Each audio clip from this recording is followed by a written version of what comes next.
1er janvier 2024, nous devons pouvoir tous composter nos biodéchets, que ce soit de façon individuelle ou collective. Dans cette vidéo, je vous partage comment je fabrique mon composteur à base de palettes de récupération et je vous donnerai quelques infos pratiques pour bien utiliser et entretenir un composteur. Allez Marty, tu nous montres à quoi ça ressemble ?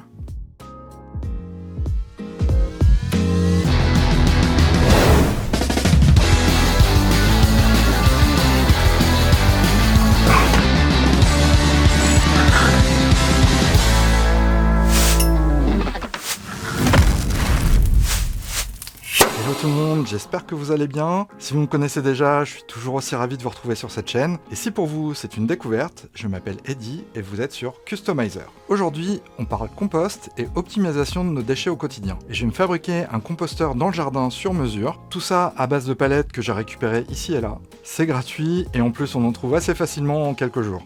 Alors ce n'est pas une pratique encore très habituelle pour la plupart d'entre nous, et quoi qu'il arrive, ça devient obligatoire en France à partir de janvier 2024. Tout le monde doit pouvoir traiter et trier ses biodéchets, c'est-à-dire tous les déchets d'origine végétale ou organique. Et jusqu'à présent, dans la plupart des villes, c'est encore traité avec les ordures ménagères. Soit c'est incinéré, soit c'est compacté et enfoui dans le sol. Donc ça représente une part non négligeable, ça représente tout de même un tiers des déchets ménagers, et sa mise en décharge représente un quart des gaz à effet de serre dus à l'incinération, donc autant l'éviter. N'hésitez pas à aller voir en description, je vous mets quelques infos en plus que j'ai pu rassembler sur le sujet. Quel composteur choisir ? On trouve des composteurs à tous les prix, de toutes les tailles, dans tous les matériaux qu'on veut, en métal, en plastique, en bois, avec des trappes, avec des portes plus ou moins pratiques, et esthétiquement pas forcément très heureux. Alors si vous êtes un peu bricoleur, c'est assez facile de concevoir et de fabriquer un bac à compost, c'est vraiment pas très compliqué, et en plus, en se débrouillant bien, ça coûte pas grand chose.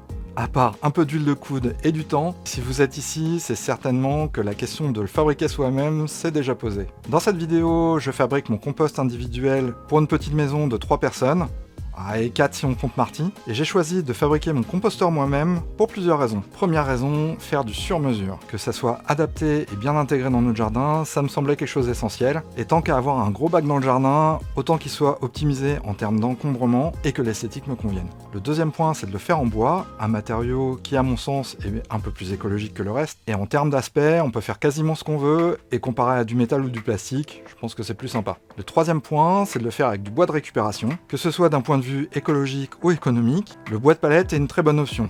C'est facile à trouver, gratuit, solide et c'est parfait pour ce type de projet.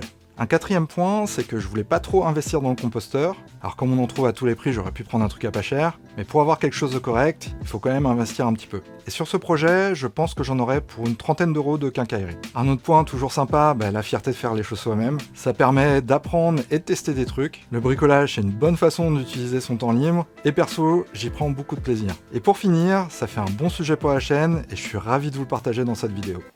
Mais pourquoi tu t'embêtes avec tout ça, Eddy ? Tu prends quelques caillebotis et en 10 minutes c'est réglé. Ouais, t'as raison, je vais pas me faire chier. Allez, c'est parti, on commence par la matière première. C'est assez facile de trouver des palettes, et très souvent, les palettes qui ne sont pas consignées partent à la poubelle. Et c'est le cas pour pas mal de magasins et de commerces, ou même des particuliers qui se font livrer des objets de gros volume. Et vous allez voir, vous allez en trouver assez facilement. Le jour des encombrants, c'est aussi une bonne journée pour récupérer pas mal de palettes. Pour ma part, la plupart, je les ai trouvées sur le bord de la route, et dès qu'elles étaient en état, je les ai récoltées. Et j'ai même pu récupérer un lot de palettes à Brico Dépôt, donc forcément j'ai demandé aux vendeurs si je pouvais les récupérer, pour être sûr qu'elles n'étaient pas consignées. Tout le monde y gagne, eux ça leur fait moins de manutention, et moi j'ai du bois gratuit. Donc voilà ma récolte en quelques jours. Vous voyez que c'est plutôt assez conséquent. D'ailleurs, il y a quelques petites choses à savoir sur le bois de palette. Depuis 2010, les palettes traitées avec des produits chimiques sont interdites en Europe. Malheureusement, il reste encore beaucoup de palettes en circulation qui sont traitées chimiquement, donc il faut faire attention à ne surtout pas récupérer les palettes marquées MB, et il ne faut également pas utiliser les palettes peintes ou colorées qui sont aussi traitées chimiquement. Les palettes achetées pour haute température qui sont traitées thermiquement, ou DB qui sont des palettes écorcées, sont utilisables sans souci. Et les palettes sans marquage sont normalement non traitées. Bon, évidemment, si elles ont une couleur pas très naturelle, évitez de les utiliser. Pendant mes recherches, je suis tombé sur une vidéo de Sam le bricoleur. Je vous mets sa vidéo en fiche. Vous verrez, il y a de très bonnes idées. Je lui laisse vous dire 2 mots sur son compost 2 ans après. Eh bien, bonjour à tous et merci Eddy de m'avoir contacté pour cette intervention. Ça fait maintenant plus de 2 ans que j'ai fait ce composteur et que je l'ai posté sur ma chaîne YouTube. Et comme vous le voyez, il tient toujours debout. Et au niveau du compost, ça produit déjà pas mal sur place alors que c'était pas du tout prévu. Bon, et j'en profite pour vous faire un petit retour sur cette création plusieurs années après. En réalité, je suis quand même assez satisfait, hein, ça tient bien le coup. Par contre, le bois commence un peu à courber avec le temps. Je pense que c'est parce que c'était pas des palettes traitées, c'était vraiment le bas de gamme. Donc j'aurais préféré choisir des palettes de meilleure qualité, peut-être plus épaisses aussi pour qui courbent un peu moins. Et sinon, faut s'attendre à ce qu'il change de couleur, hein. Là, il est plus aussi joli qu'à ses premiers jours, mais on l'a traité tous les ans. Et sinon, au niveau de la solidité, ça fait l'affaire. Et au niveau de la porte aussi, peut-être que j'aurais dû la faire entièrement, aller jusqu'en bas, ou sinon une double porte, parce que quand on fourche pour mélanger, on a tendance à s'appuyer sur le bois et ça a tendance à enlever ou casser les planches du bas, peut-être simplement les renforcer, quoi. Et peut-être que j'aurais aussi pu le faire plus petit parce qu'au niveau des besoins, au final, on le remplit toujours que du quart. On ne met pas les tontes dedans, donc ça prend pas tant de place que ça. Donc je pense que c'est important de bien évaluer ses besoins, sa place et tout. Nous, vu qu'on avait de la place, on a fait un gros truc, mais au final, ça sert pas plus que ça. Mais j'en suis quand même super content. Bon, sur ce, moi je suis en train de cramer, alors je vais me rentrer. Eddy, je te laisse faire la suite et à très vite sur ta chaîne ou la mienne. Allez, ciao. Sam, merci beaucoup pour ton retour, ton potager a l'air hyper cool. Je profite de ce passage chez Brico Dépôt pour prendre la quincaillerie dont je vais avoir besoin, une tenaille, de l'huile de lin, de l'essence de térébenthine, hors de prix, un lot de vis. Le bon plan, c'est les vis en vrac, ça permet de prendre un peu ce qu'on veut et ça revient bien moins cher que si on les prenait en sachets individuels.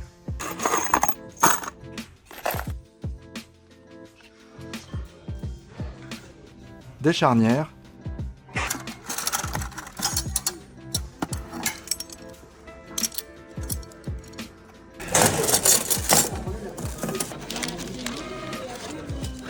Voilà pour vous. Merci madame. Bonne journée, au revoir.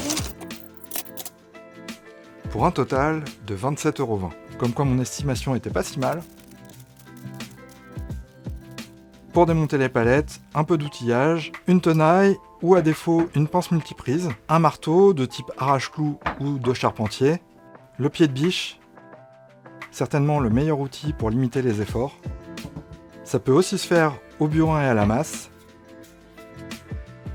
Alors je vous conseille vivement le pied de biche parce que ça vous évitera de gros efforts. Je vous conseille fortement de vous mettre à plat au sol.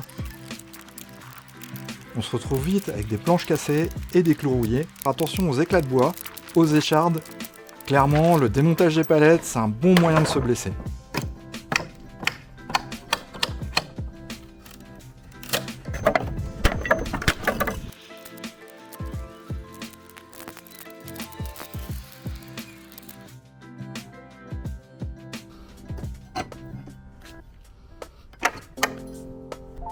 Et j'ai mon petit assistant qui vient me filer un petit coup de main. Alors je suis obligé de le surveiller parce qu'il est en train de fouiller dans les morceaux de bois avec des clous. Et quand je bricole, il peut pas s'empêcher de venir me piquer du matériel.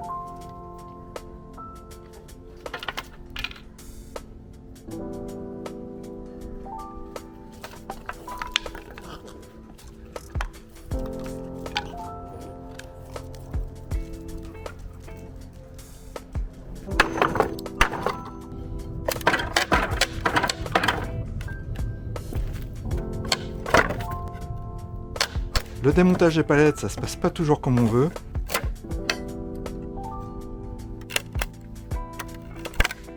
Pour peu que le bois soit un peu trop sec, ça casse assez facilement.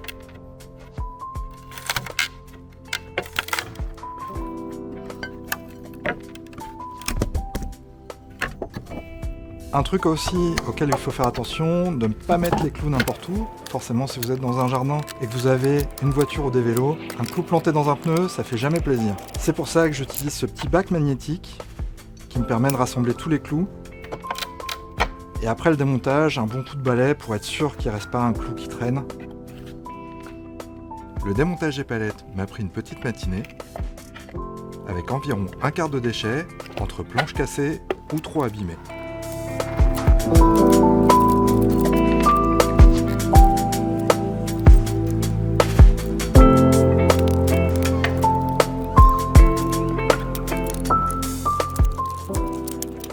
Voilà, les palettes sont démontées, mais il reste encore les clous dans les planches. Donc les clous sont bien enfoncés et c'est pas si évident à enlever.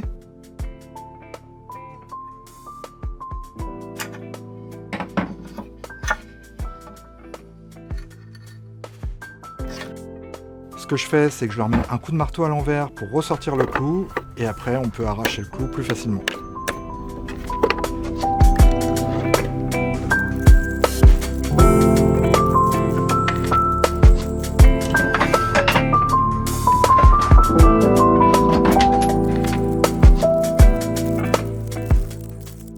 Une fois démonté, on se retrouve avec un bon tas de bois, tout à fait utilisable, trié par taille, pour pouvoir réaliser son composteur.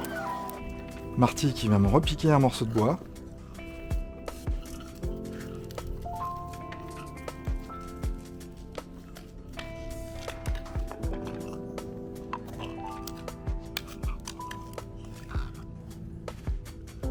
La conception du composteur. Avant toute chose, il faut voir où l'installer. Un endroit qui n'est pas gênant, ça peut générer quelques odeurs, donc on va éviter de le mettre juste à côté d'une entrée ou d'une fenêtre. Pour nous, une bonne place dans le jardin, c'est à droite du garage, on a un petit renfoncement, c'est une zone qui n'est pas très grande et ça sera parfait pour faire un compost.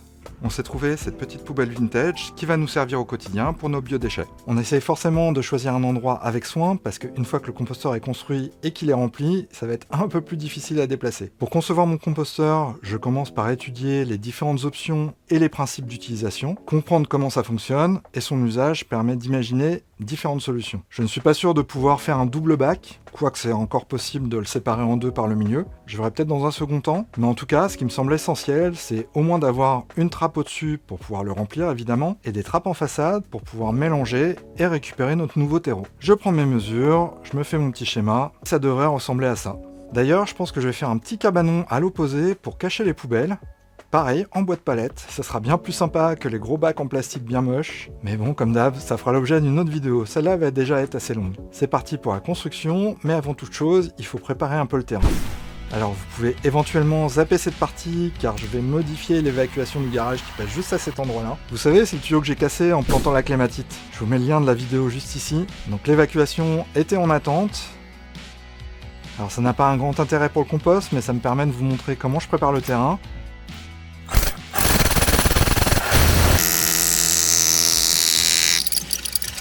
C'est un mur en briques et franchement je pensais pas qu'il serait aussi costaud, j'ai un peu galéré pour faire le trou.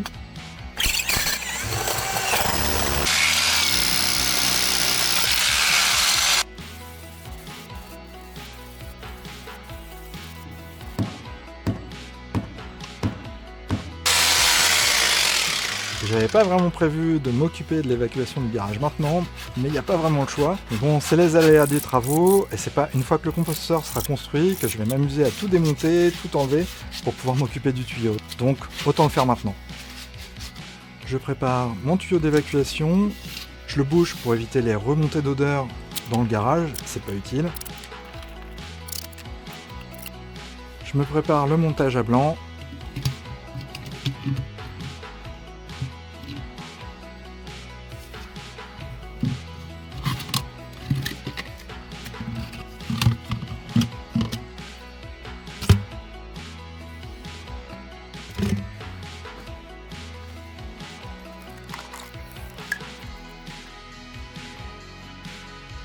On colle le PVC une fois bien poncé, nettoyé avec de la colle spécifique.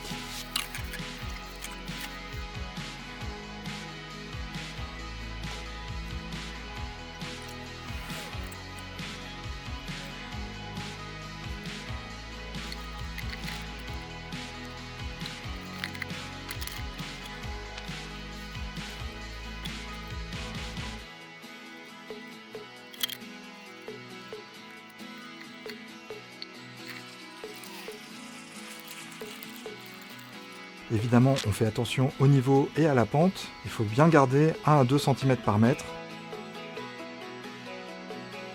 Une fois que c'est en place, je mets un coup de soufflette pour enlever la poussière.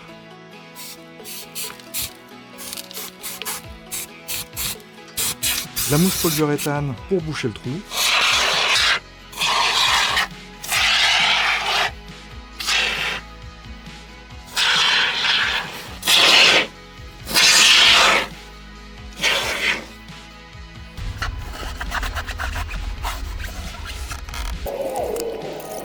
Et on n'a plus qu'à enlever les gravats.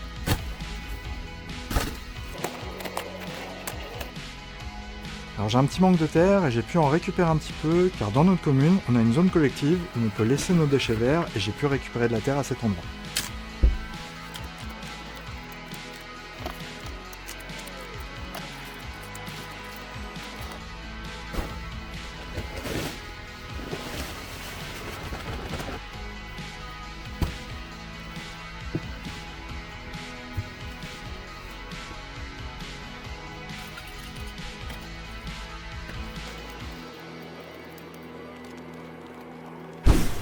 Une fois que j'ai enlevé tous les clous, je me fais une sélection des meilleures planches.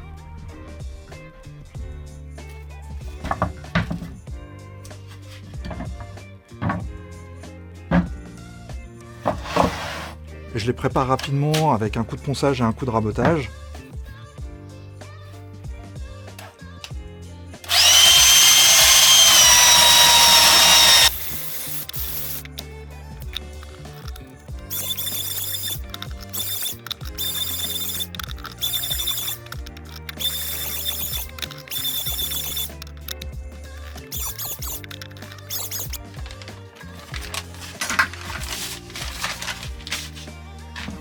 Et afin que le composteur ait une durée de vie maximale, je traite les planches avec un mélange de 50-50, essence de térébenthine et huile de lin.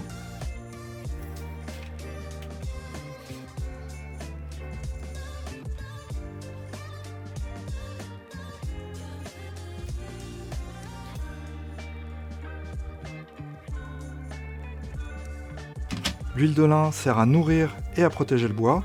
L'essence de térébenthine est là pour faire pénétrer l'huile de lin un peu plus en profondeur et ça permet d'éviter que les planches restent collantes.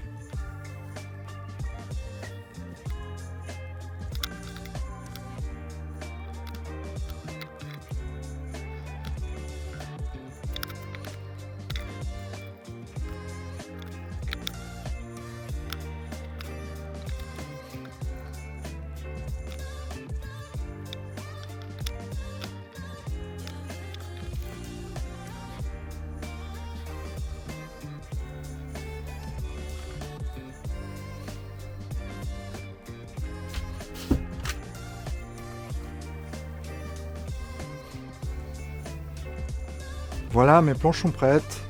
Elles sèchent tranquillement au soleil.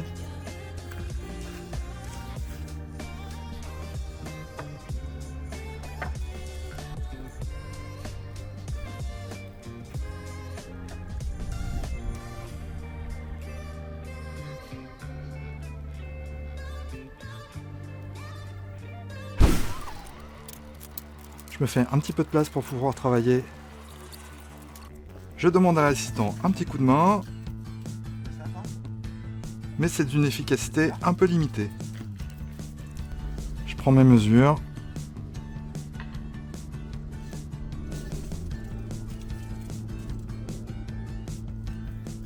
Je fais mes traçages.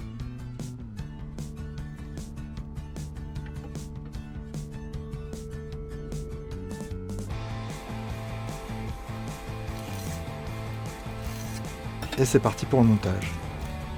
Sur la zone du fond, à côté du tuyau, je vais mettre quelques briques de récupération des travaux.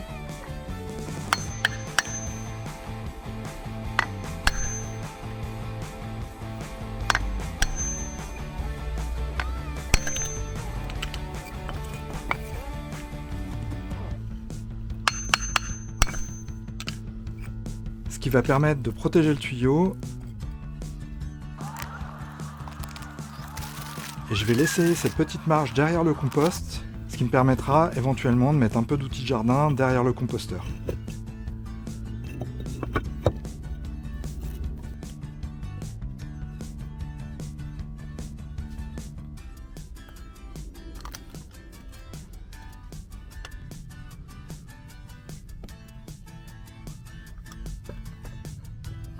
Ce que j'aime bien faire, plutôt que me prendre la tête à prendre des mesures et les reporter,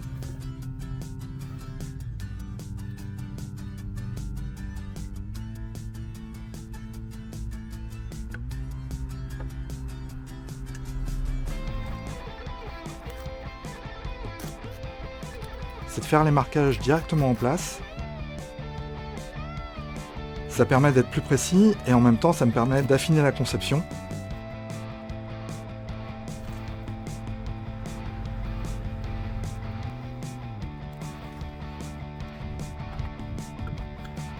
Je me prépare des trous pour pouvoir fixer les planches latérales.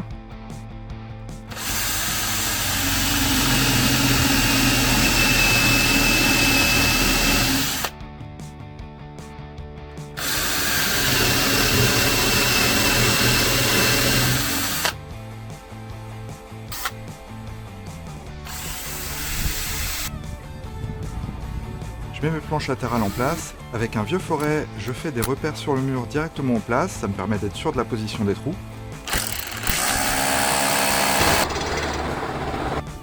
La pierre a cassé, donc je vais pas pouvoir fixer à cet endroit-là. Je vais refaire un autre trou à côté.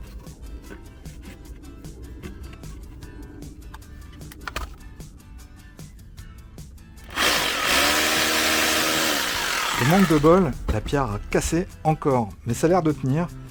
Et ça va tenir sur les côtés. Je mets ma cheville et une fois serré, ça bouge pas.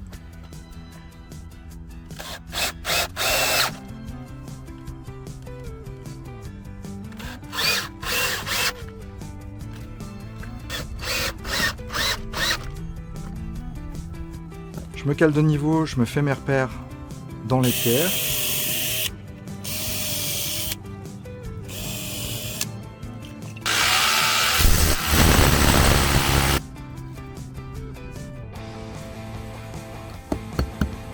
Ce que j'ai fait pour le cadre du haut et du bas, c'est que je les ai montés à l'avance.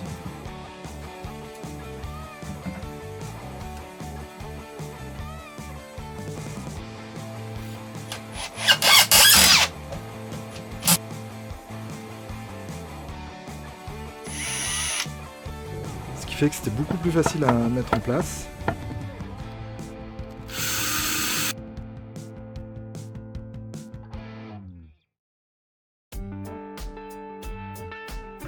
Je me prépare mes petites planches que j'ai coupées toutes à la bonne longueur. Et c'est parti pour la fixation de toutes ces planches. J'utilise des vis à placo parce que c'est moins cher que des vis inox. Et donc on en a en vrac. Et c'est des vis qui ont l'avantage de ne pas rouiller.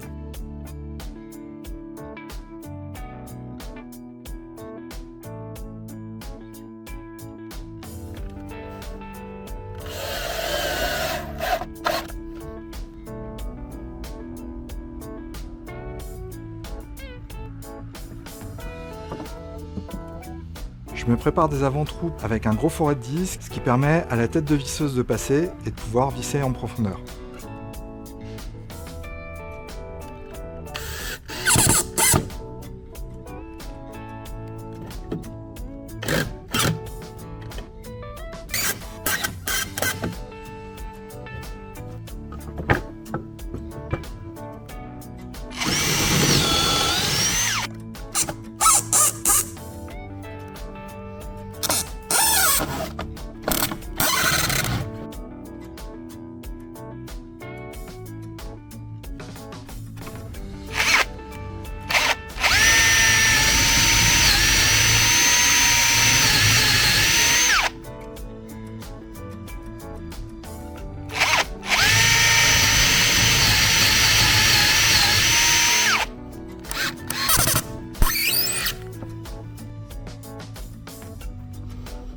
Une fois les cadres construits, je prépare mes habillages que je fixe à la cloueuse.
Je me prépare des supports à l'arrière qui vont venir verrouiller la porte du haut. Elle est maintenue à l'avant par l'habillage, ce qui crée un genre de rail, ce qui permet de la glisser en place verticalement.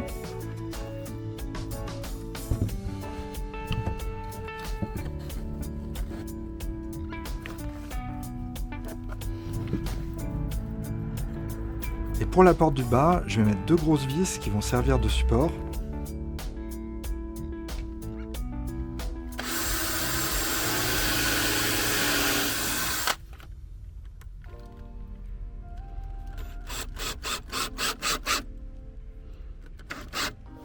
Et 2 petites écarts en métal qui vont venir se bloquer dessus.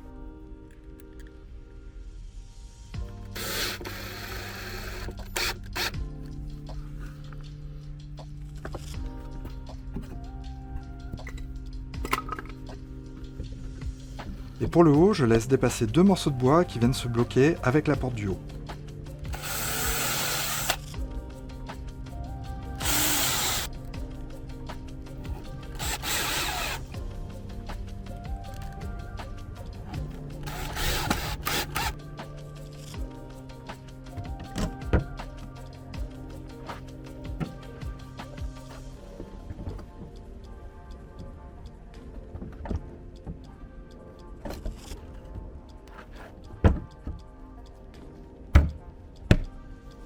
On prépare le toit du compost.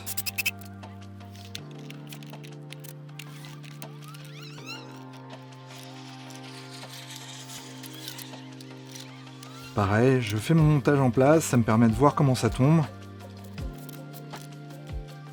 Je vise directement.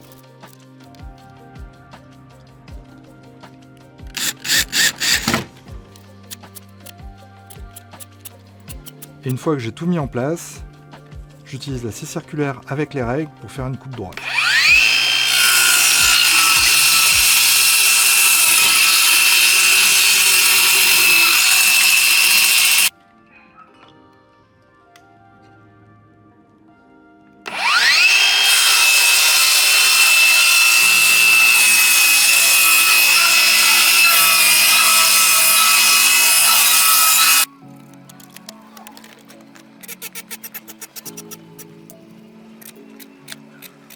Je renforce le toit autant que possible, car il faut quand même pouvoir l'ouvrir et le fermer de nombreuses fois.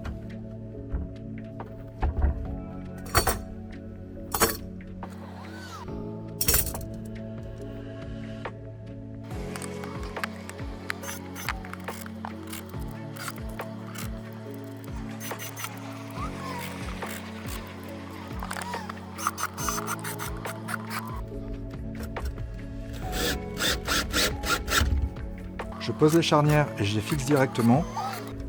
Coup de bol, ça passe du premier coup.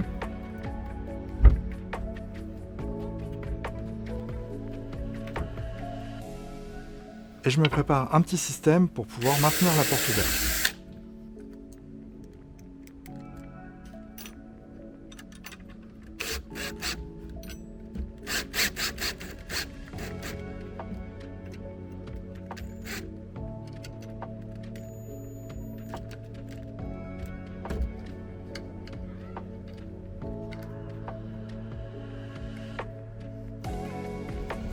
Sur le support du côté, je lui fais une petite encoche qui fait que ça vient bloquer la porte une fois ouverte.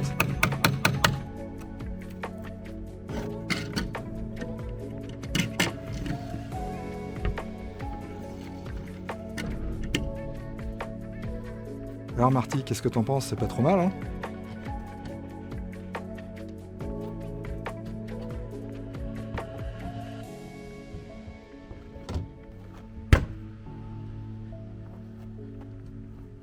Finalement, on n'est pas trop fan de la couleur. Du coup, je me retrouve à poncer toutes les façades pour retirer l'huile de lin et la térébenthine qu'on avait mis au préalable.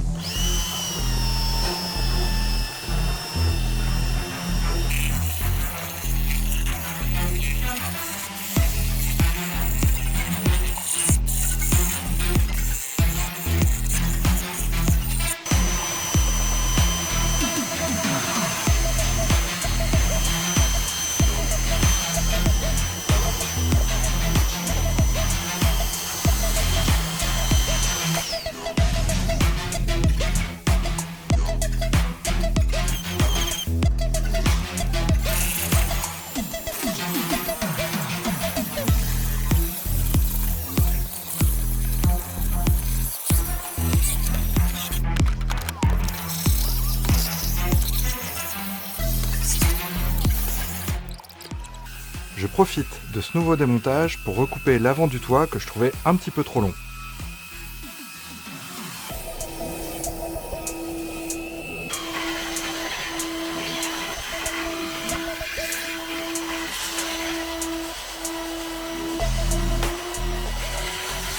Et je me refais un mélange avec de l'huile de lin, du brou de noix et un peu d'essence de térébenthine pour avoir une teinte plus foncée.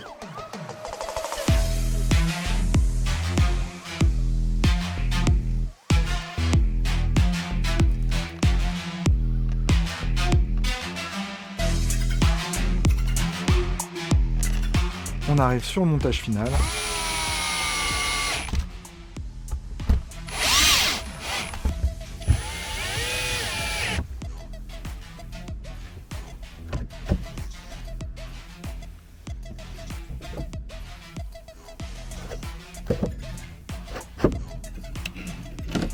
Et on peut commencer à mettre un peu de déchets de tonte.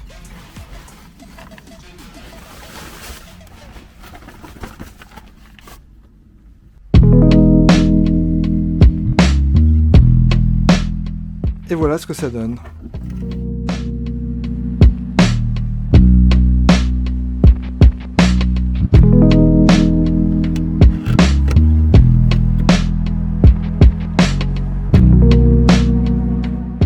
Voilà, le composteur est prêt pour recevoir ses premiers biodéchets. Vous voyez que ça représente quand même pas mal de boulot. Mais bon, si vous n'êtes pas chaud pour la version en palette, il y a une très bonne idée de Rangeman de faire son composteur à base de caillebotis. Tu prends quelques caillebotis et en 10 minutes c'est réglé. Dis donc, Rangeman, en 10 minutes t'en es bien sûr? Ouais, 10 minutes, 40 minutes, c'est pareil, non? Je vous laisse découvrir cette très bonne vidéo en fiche et en description. Pour un petit espace, c'est une très bonne solution.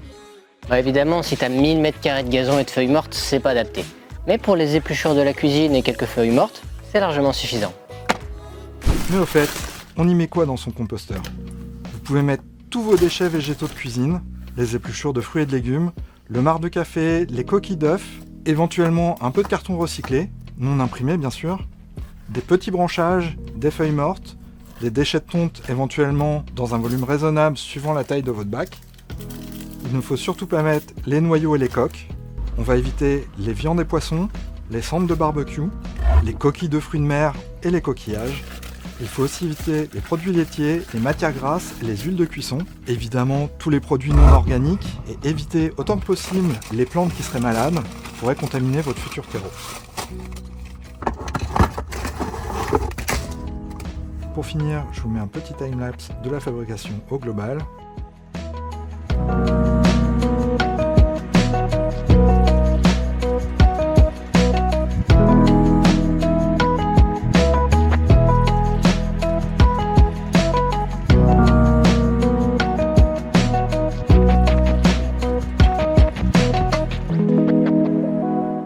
Bizarrement, c'est l'un des endroits préférés de Marty.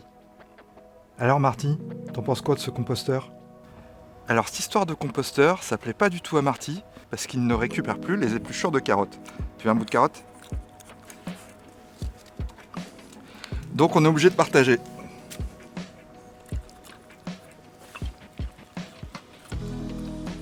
Pour avoir un bon compost, son aération, son taux d'humidité et son mélange doit être assez équilibré. Je vous mets ici cette vidéo qui explique très bien ça. Et au bout de 9 à 12 mois, la décomposition devrait être suffisamment avancée. On devrait récupérer un super terreau qui sera très utile pour nos plantations ou notre futur potager. Prochaine vidéo. Voilà, j'espère que cette vidéo un petit peu longue vous aura plu. Un super merci à Sam le bricoleur et à Rangeman pour leur collaboration. Je vous mets en description les liens vers leurs chaînes respectives. Si vous ne les connaissez pas, allez-y, vous ne serez pas déçus. Un super merci d'être resté jusqu'ici et d'avoir regardé cette vidéo en entier. Comme d'habitude, n'oubliez pas de vous abonner, cliquez la cloche, laissez un petit commentaire, laissez un like, ça m'aide à faire grandir la chaîne.